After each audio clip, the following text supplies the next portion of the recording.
وَمَن يَدْعُ مَعَ اللَّهِ إِلَٰهًا آخَرَ، جو اللہ کے سوا کسی کو پکارے گا تو اللہ کہتا ہے اس کا حساب کس کے ذمے ہے؟ میرے ذمے ہے، میں نہیں چھوڑوں گا اس کو۔ اس لیے ہم نعرہ صرف یا اللہ مدد، یا رسول اللہ مدد کا نعرہ بولتے کیوں نہیں لگے گا؟ یا علی مدد بولو نا، نہیں۔ ایاک نعبد و ایاک نستعین، اے اللہ ہم تیری ہی عبادت کرتے ہیں اور صرف تجھ سے مدد طلب کرتے ہیں۔ اللہ نے جب ہمیں بنایا تھا پانی سے، اس بنانے میں کوئی پیغمبر کوئی فرشتہ اللہ کے ساتھ شریک نہیں تھا۔ اللہ کہتے ہیں جب میں خود مختار ہوں، میں نے بنایا، تو ضرورتوں میں پکارو گے بھی کسے؟ صرف مجھے۔ لوگ کہتے ہیں کہ اللہ نے اپنے پیغمبر کو بھی اختیارات دے رکھے ہیں، اللہ کے دینے سے پیغمبر کے پاس بھی اختیارات آ گئے۔ اللہ قرآن میں جگہ جگہ اس شرک کی نفی کرتا ہے۔ اللہ کہتا ہے میں نے کسی کو کوئی اختیار نہیں دیا، نہ پیغمبر کو نہ کسی ولی کو۔ معجزے جو پیغمبروں سے صادر ہوتے ہیں وہ پیغمبروں سے نہیں ہوتے، وہ اصل میں کس سے ہوتے ہیں؟ اللہ سے ہوتے ہیں۔ اللہ نے کسی پیغمبر کو اختیار نہیں دیا کہ جب چاہے چاند کے 2 ٹکڑے کر دے، نہ، جب اللہ نے چاہا پیغمبر پہ وحی نازل کی کہ اے نبی آپ چاند کی طرف اشارہ کریں، میں اپنی قدرت سے چاند کے 2 ٹکڑے کر دوں گا۔ نبی نے اشارہ کیا، اللہ نے ٹکڑے کر دیے۔ تو یہ اختیار کس کے پاس ہے؟ اللہ کے پاس۔ پھر جوڑنے والا بھی کون چاند کو دوبارہ؟ اللہ۔ موسیٰ علیہ الصلوۃ والسلام کو اللہ نے کہا کہ لاٹھی زمین پہ ڈالو میں سانپ بنا دوں گا۔ حضرت موسیٰ کو اللہ نے یہ اختیار نہیں دیا کہ جب چاہو آپ لاٹھی کو سانپ بنا دو۔ اگر اللہ نے یہ اختیار دیا ہوتا تو موسیٰ علیہ السلام نے جب لاٹھی زمین پہ ڈالی تھی پہلی دفعہ اور وہ سانپ بنی تھی تو موسیٰ علیہ السلام خوف سے بھاگتے نہیں۔ قرآن کہتا ہے کہ موسیٰ علیہ السلام بھاگے، ولم یعقب، پیچھے مڑ کے بھی نہیں دیکھا، اتنا خوف زدہ ہو گئے اس سانپ سے۔ اللہ نے فرمایا یا موسیٰ اقبل، اے موسیٰ واپس پلٹ اور اس کو ہاتھ میں پکڑ لے، سنعیدھا سیرتہ الاولی، جس خدا نے اس لاٹھی کو سانپ بنایا ہے وہی رب اس سانپ کو دوبارہ لاٹھی بنا دے گا۔ پتا چلا کہ بھائی موسیٰ نہ لاٹھی کو سانپ بنا سکتے تھے، نہ سانپ کو ریورس کر کے دوبارہ لاٹھی بنا سکتے تھے۔ یہ سارے کام کون کر رہا تھا؟ اللہ کر رہا تھا۔ موسیٰ علیہ السلام جب دریا کے کنارے، پانی کے کنارے آ کے کھڑے ہوئے ہیں اور پریشان کہ پیچھے فرعون کا لشکر، آگے دریا، بنی اسرائیل نے پوچھا انا لمدرکون، اے موسیٰ مر گئے، آج تو ہم مر گئے۔ موسیٰ علیہ السلام نے یہ نہیں فرمایا کہ نہیں مرے، بلکہ میں لاٹھی ابھی ڈالوں گا، پانی پہ ماروں گا اور اپنی طاقت سے پانی کو 2 حصوں میں تقسیم کر دوں گا۔ نہ نہ نہ نہ، موسیٰ علیہ السلام نے فرمایا کلا، جس اللہ نے اتنی مدد کی ہے آج دوبارہ وہ مدد کرے گا۔ کرے گا کیسے یہ مجھے معلوم نہیں ہے، مدد ضرور آئے گی، یہ نہیں پتا کیسے آئے گی۔ ان معی ربی، میرے ساتھ رب ہے۔ اللہ فرماتے ہیں ہم نے موسیٰ کو کہا کہ لاٹھی پانی پہ مار، فن فلقا فکان کل فرق کالطود العظیم، اللہ نے اپنی قدرت سے اس پانی کو 2 ٹکڑوں میں تقسیم کر دیا۔ تو یہ سارے کام کون کر رہا ہے میرے بھائی؟ اللہ۔ تو پیغمبروں کے پاس کوئی اختیارات نہیں ہے، فرشتوں کے پاس اختیارات نہیں ہے۔ آپ کو لوگ شرک پہ ابھاریں گے، بولیں گے لو بھیا مفتی صاحب اوٹ پٹانگ باتیں کر کے جا رہے ہیں، بارش برسانے کے فرشتے الگ ہیں، موت کا فرشتہ الگ ہے بھائی؟ تو جب موت دینے کا اختیار فرشتے کے پاس ہے، بارش برسانے کا اختیار فرشتے کے پاس ہے، تو کیا پیغمبروں کے پاس اولاد دینے کا اختیار نہیں ہو سکتا؟ بگڑی بنانے کا اختیار نہیں ہو سکتا؟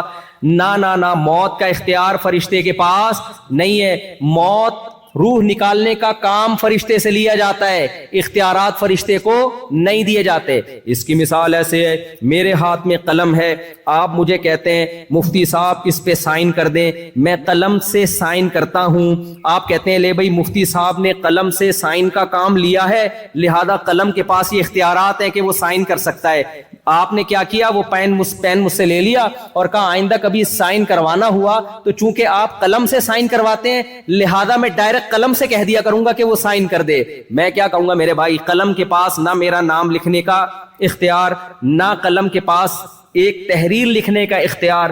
قلم کا کام ہے جیسا جیسا میں اس کو جہاں جہاں گھماؤں گا اسی حساب سے وہ گھومے گا۔ تو اللہ میاں نے بھی موت کے فرشتے کو گچی سے پکڑا ہوا ہے اور بولا ہوا ہے کہ جیسے جیسے میں تجھ سے کام لوں گا اس طریقے سے تو روح قبض کرے گا۔ یہی وجہ ہے کہ ہم موت اور حیات کی دعا کبھی فرشتے سے نہیں مانگتے۔ کبھی ہم یہ نہیں کہتے اے اسرافیل، اے موت کے فرشتے کائنڈلی تھوڑی سی مجھے 1 سال کے لیے مہلت دے دے۔ ہمیں پتہ ہے یہ فرشتے کے پاس اختیارات نہیں ہے۔ ہم دعائیں کس سے مانگتے ہیں بھائی؟ اللہ سے۔ اے اللہ ابھی اس نے دوسری شادی کرنی ہے، ابھی 4 کرنی ہے، اے اللہ اس کو تھوڑی زندگی مزید دے دے، کرنے کے بعد یہ اس نے ویسے ہی مر جانا ہے تھوڑے دنوں میں، ابھی کیا کر دے اس کو اختیارات دے دے۔